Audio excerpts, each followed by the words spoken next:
আসসালামু আলাইকুম। নাহমাদু ওয়া নুসাল্লি আলা রাসূলিল কারীম, আম্মা বাদ। আউযু বিল্লাহি মিনাশ শাইতানির রাজীম। বিসমিল্লাহির রহমানির রহিম। আল্লাহুম্মা সাল্লি আলা মুহাম্মাদিন ওয়া আলা আলি মুহাম্মাদ কামা সাল্লাইতা আলা ইব্রাহিম ওয়া আলা আলি ইব্রাহিম ইন্নাকা হামিদুম মাজিদ।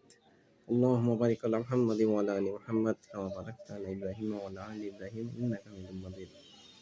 আলহামদুলিল্লাহ। শুকরিয়া জ্ঞাপন করছি মহান রব্বুল আলামিন, যে রব্বুল আলামিন সুস্থ এবং হায়াতে রেখে সুন্দর মতন বাঁচার তৌফিক দান করেছেন। কোটি কোটি শুকরিয়া আদায় করি। আলহামদুলিল্লাহ। আলহামদুলিল্লাহ। আল্লাহ তাআলা সুস্থ, আল্লাহ তাআলার একটা নিয়ামত।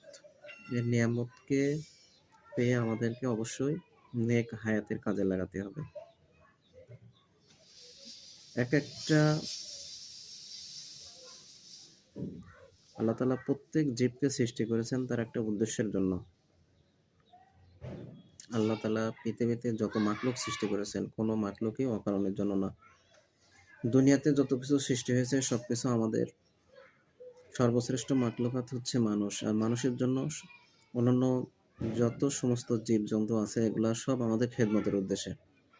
আল্লাহ তাআলা যেকোনো প্রাণীকে পাঠিয়েছেন, কোনোটাই অকারণের জন্য নাই।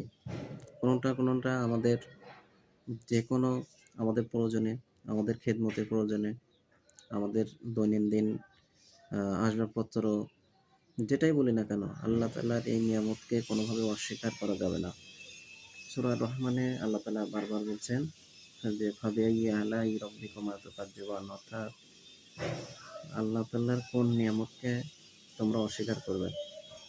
আসলে অস্বীকার করার যোগ্য নয়, কারণ এই পৃথিবী, এই দুনিয়াটা একমাত্র আল্লাহ তাআলা সৃষ্টি করেছেন মানুষের ইবাদতের জন্য। এটা পরীক্ষার ক্ষেত্র, আখিরাতের একটা যাত্রার একটা হল হচ্ছে দুনিয়া।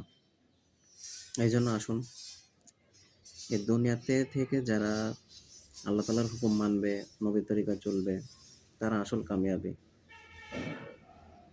আমরা বলি যে আমাদের দেশ ইসলামের নিশ্চিতে চলবে, ইসলাম কায়েম হবে। তো আগে আমরা আমাদের নিজেকে পরিবর্তন করি। যদি আমরা নিজেকে পরিবর্তন করতে পারি, তাহলে আমার পরিবার সুন্দর হবে, আমার প্রতিবেশী সুন্দর হবে, আমার সমাজ সুন্দর হবে, আমার দেশও সুন্দর হয়ে যাবে। যদি আমরা দেখা যাচ্ছে বাংলাদেশের অধিকাংশ জায়গায় কেউ হচ্ছে তার বাবা নামাজ পড়ে, আবার সন্তান নামাজ পড়ে না। আবার দেখা যাচ্ছে কেউ সন্তান নামাজ পড়ে, বাবা নামাজ পড়ে না। এরকম দেখা যায় প্রত্যেকটা পরিবার, প্রত্যেকটা আমাদের